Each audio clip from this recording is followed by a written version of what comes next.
Okay, LifeBridge, we're back having another conversation, and our last one was on progressivism. The first of 3 episodes basically on how left-leaning and progressive ideals do not always line up with what we believe are Christian biblical values. And so we did the first 3 episodes on that, and we're going to do 2 more, one on politics and one on the church.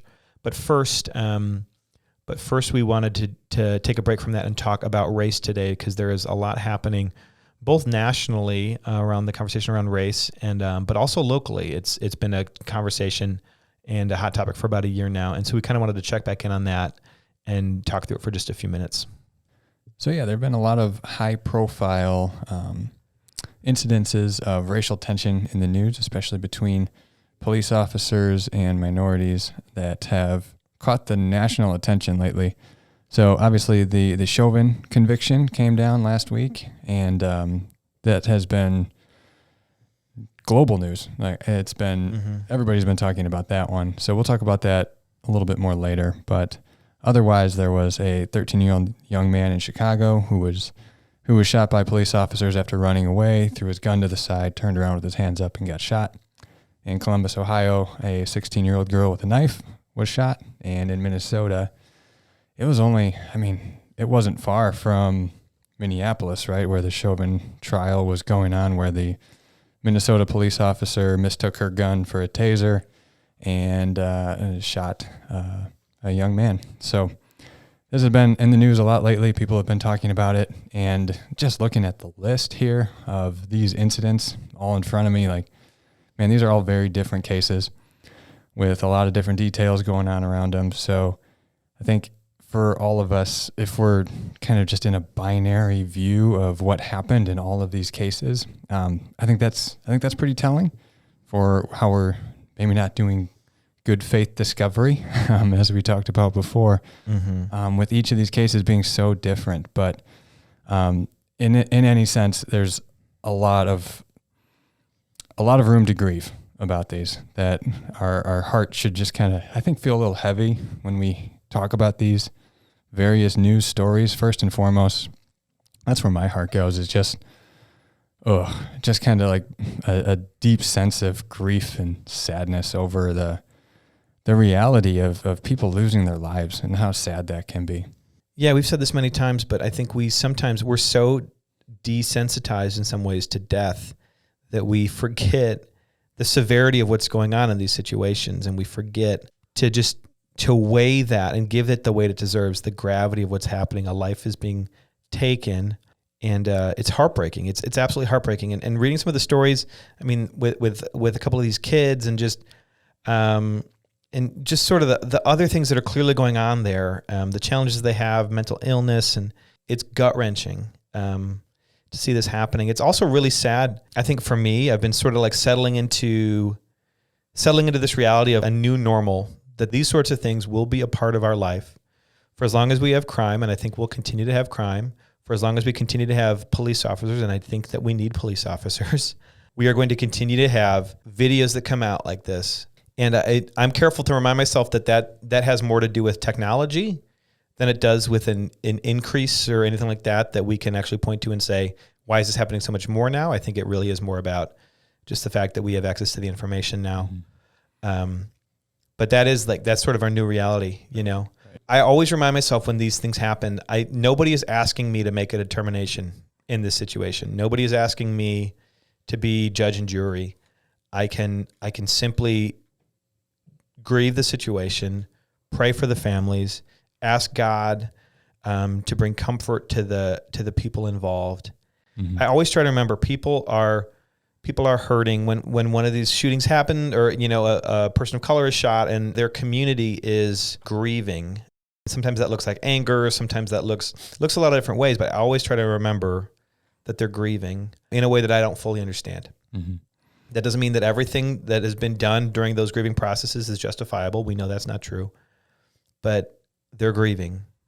And the comparison I always make is as a pastor, when someone at a funeral does a eulogy and says something that is just in my mind incorrect. They say, my mom's an angel now. And I'm like, well, she's not an angel. I would never walk up to that person and correct them. I don't think that that's the moment to do that. we have a sense of how to grieve with someone and how to care for people in those moments.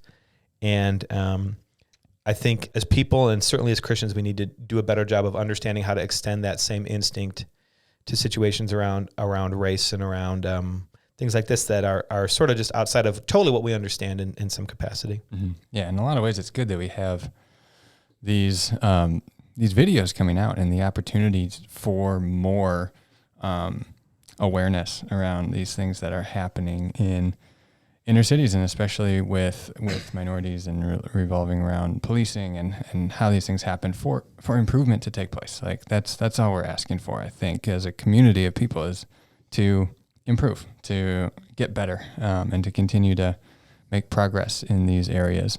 And yeah, like you said, I think that is so good for us to just remember that we don't have to make a moral decision right now. In our 24-hour news cycle, that's what happens, right? Something like this happens, and whichever news station you turn on, they're making moral decisions about this incident immediately. Mm-hmm. In which case, we step back and we're like, how and why? Why do we have to do this? Mm-hmm. And one instance that I mentioned earlier is the Chauvin case.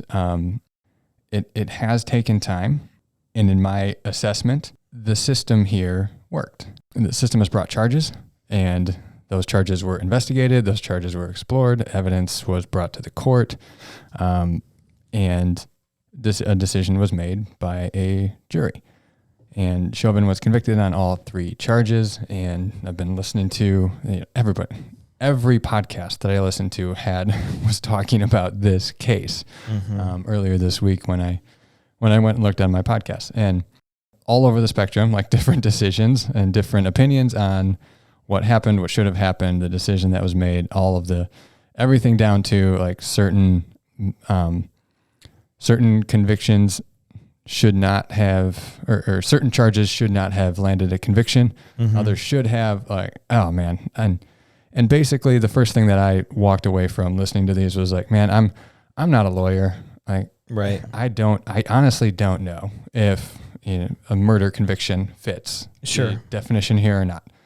And I'm relying on a source to tell me if this does fit that definition or not. So it comes down to the decision of which source am I trusting on these decisions. Right. Because honestly, I don't know. I didn't pass the bar. I have no clue what I'm talking about. So that was my first impulse, was like to resist being the lawyer in this scenario. Yeah, and playing lawyer. Yeah. And there's a lot of people doing that. They're playing doctor, coroner, lawyer. Yeah, right. And I think with some pretty mixed intentions, right? For sure. So why are you digging in and saying, well, technically it wasn't a this, or this is a situation where severe consequences were needed, were appropriate, very severe consequences. And some of the other incidents that we mentioned before that have happened over the last couple of years, there's videos I watch where I say like, gosh, that's a split second decision, and it's tragic. And I don't know, I am very cautious to judge a police officer in that situation because I've never been a police officer, and I don't know what I would do in those 0.4 seconds, right? Mm-hmm. This was not 0.4 seconds. This was a very long time that this guy had an opportunity to make a better decision for George Floyd.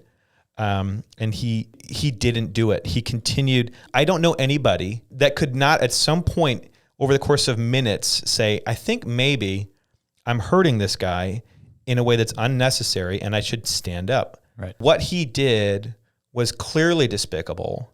And so I don't really understand some of that discourse. I understand people have audiences they're trying to appease and money they're trying to make and ads they're trying to sell. But yeah, miss me with playing lawyer stuff. This was not a split-second decision, and the consequences need to be severe for something like that.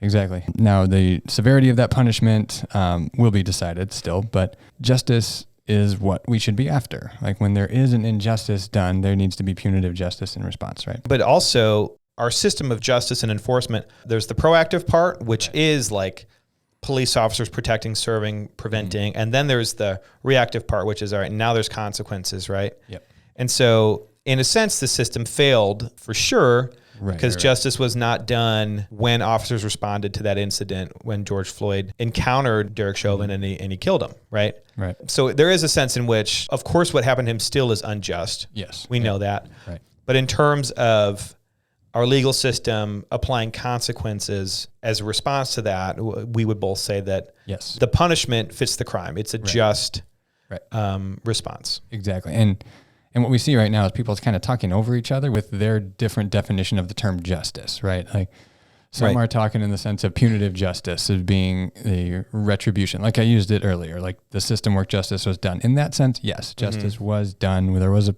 crime. So we talk about the justice system as punishing injustice, punishing wrong, right? And in that sense, justice was done. But even in the biblical sense, justice also can be used as a term for just like righteousness, doing the right thing.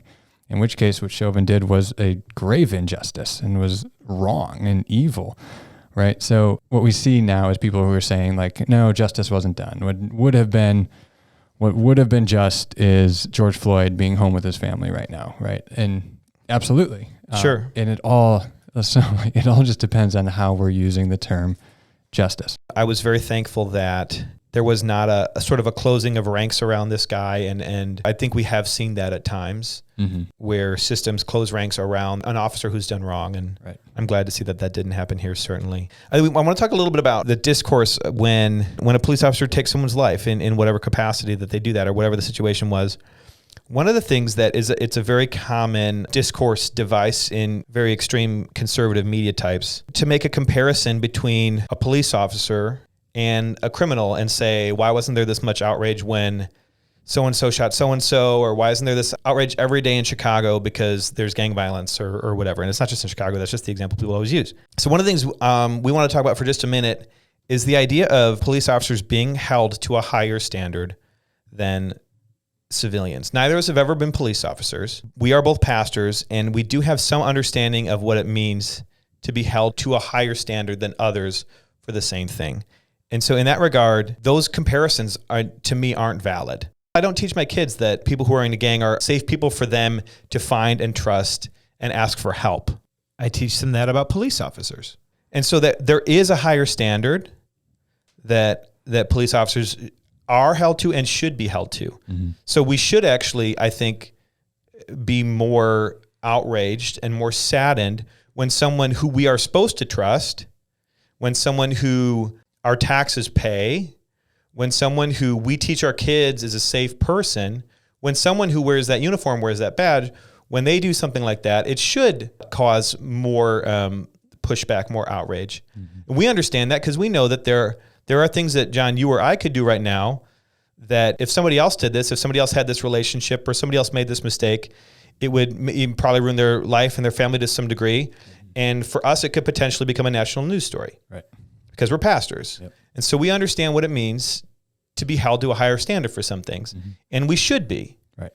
We should be, because if you come to our church, you entrust us with your kids to a certain degree. You entrust us with helping try to teach you truth. You're entrusting us with something you don't entrust very many people with. And we need to be held accountable to that trust that you've given us. Right. Yeah, there's a difference between Bill Hybels versus Jeff Bezos. And there's a reason for that, right? Because Bill Hybels was entrusted by his church community and by many pastors in the nation who were looking to him for spiritual guidance and direction and moral clarity. And then when he has that failing, it hits a little harder. It's more significant.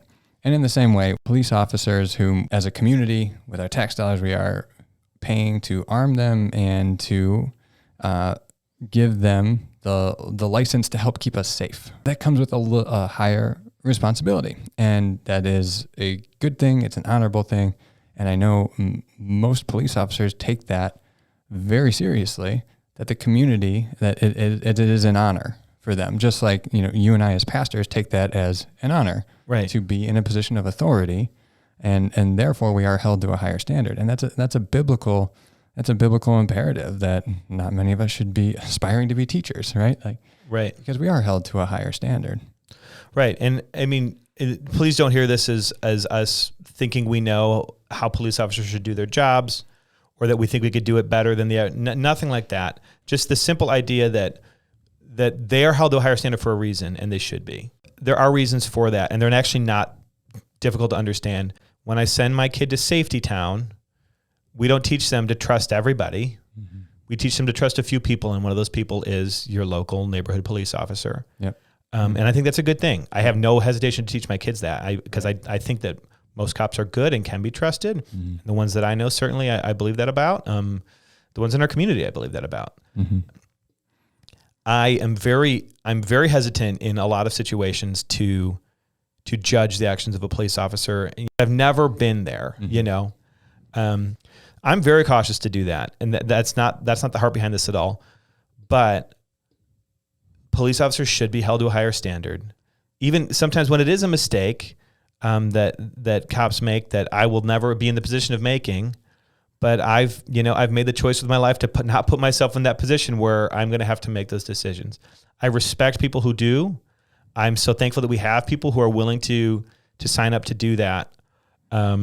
I do worry that if on the current path that we're on, we're going to be out of good people willing to sign up to do that very quickly. Right. Yeah. And on that note, I think it's totally fair and right that we do hold out more grace for those split-second decisions where an officer is put in a place where they have to make a decision between where at least they sense that it's their life or the other person's life, mm-hmm. and that is their responsibility and that is their role to uphold the law and to do justice in that sense, right? In the Columbus, Ohio case, it's right. Someone looks like they're about to get killed unless I intervene. Yeah, exactly. And you've got a second to. These are not decisions that it's helpful for me to watch a slow motion mm-hmm. video on Twitter and decide what I would have done. Like I actually know. Exactly. That's not real life. Right. And so we do need to hold out grace for those situations and for those scenarios. To me, the Chauvin case is not that. With his knee on the back of George Floyd's neck for 9.5 minutes. That's a very different thing. That's a whole different scenario, right? It's a very different thing. Yeah. Wisdom, right? Wisdom in judging and assessing these situations. I want to move the conversation locally because there is racial tension in our community as well, and there has been for about a year now. And I want to take a few minutes to talk about what's been happening around the issue of race in our town in Burlington. So recently, the DPI put out a report on some allegations within the Burlington Area School District, and basically what they found is that the Burlington Area School District didn't respond sufficiently to some of the reports of racism that came to their attention, and they should have done more. So there's a lot to that, and I'm not going to get into the specifics of it, but that was the findings of the report, and that's kind of spurred this conversation again in our community, so we thought it would be appropriate for us to talk about it. Both of us, we send our kids to school in this district, and it's obviously a majority white district, and so it's interesting to think about those dynamics and reading through that report. I think there's a little bit of a tendency to, there's an instance in the report and you can look at it and say like, well, that could have been anything. That could have been this, that could have been that. But what the report does sort of point to is if you zoom out from each individual instance and just kind of look at a little bit of a trend here, not necessarily that there's, active racism amongst teachers in the school or anything like that. More so that there amongst students, racial bullying is a problem, and that it maybe hasn't been addressed with the care and to the level that it should have been. And that's something that's honestly just difficult for me to even totally process and understand. Like I've certainly never been the victim of racial bullying. And so I think it is worthwhile to just stop before we read through a report like that and try to pick it apart. I think it's worthwhile to stop and say, do I really understand what that means? I think our first instinct is in this cultural setting is to just like dismiss the information or kind of discredit the DPI report, for example, and say, no, yeah, but this doesn't line up, this doesn't make sense, yeah, and just go through that and try to discredit all of that. And the report may not be perfect, but I would encourage us all to hit the pause button if we find ourselves just going through this report and hearing any story on social media, whatever, and just picking it apart and saying like this is problematic and here's why, and therefore I don't have to believe it. We've talked about this at length in our previous podcasts about information and media and how we tend to consume information and come to truth now, and how we do some bad faith discovery, we called it. Mm-hmm. So can I go back to that and pause and think about why we're doing that first before we before we just discredit all of it and then go on with our preconceived notion. At least empathize. So start there. Start with the empathy and empathize with the situation and what's going on. Because a lot of these things, my kids are young. We haven't heard about them. We haven't heard about these things happening in our classrooms or in our immediate context. But I think what we need to do is take that step back and empathize first and foremost and recognize that this is something that is happening in our community. It's something that we should take seriously. We don't have a lot to say really today. We don't have a lot to say about that report or the findings of the report or what's happening in the schools. But I think one thing that's clear is in the last year, we have definitely seen that there are still some very real racial tensions and issues in our community. It's not, I've had enough personal experiences to know that this is not just hype. There are real tensions and there are real people who respond very angrily to the idea that anything needs to be done about it. This is not nothing. We're not trying to make more of it than what it is. We'd encourage you to read the report for yourself and try to sift through it if you'd like to.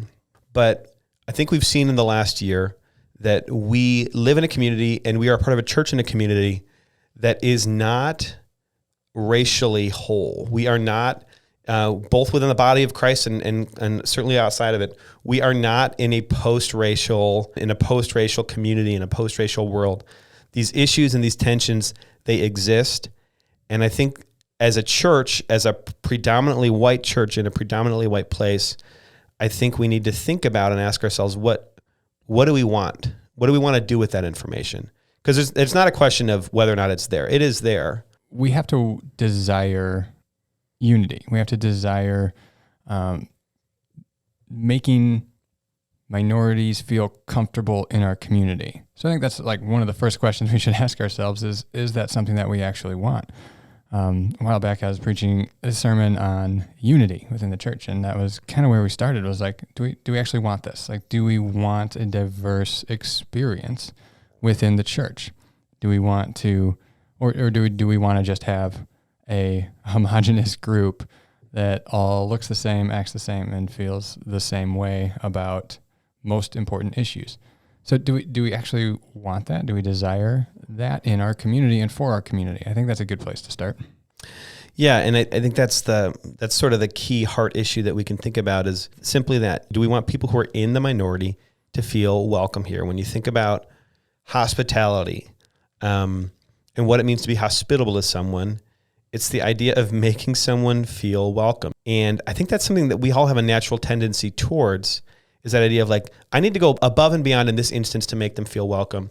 And I think for people that are like me, so we're white in an almost entirely white town, it's not just a question of, am I racist in the sense of, do I have active prejudice in my heart? I think the better question for Christians who are white in a town like ours is to say, is there any part of me that's willing to go above and beyond to make someone who does not always feel welcome and is not in the majority, am I willing to go above and beyond to make them feel welcome here? And what would that look like?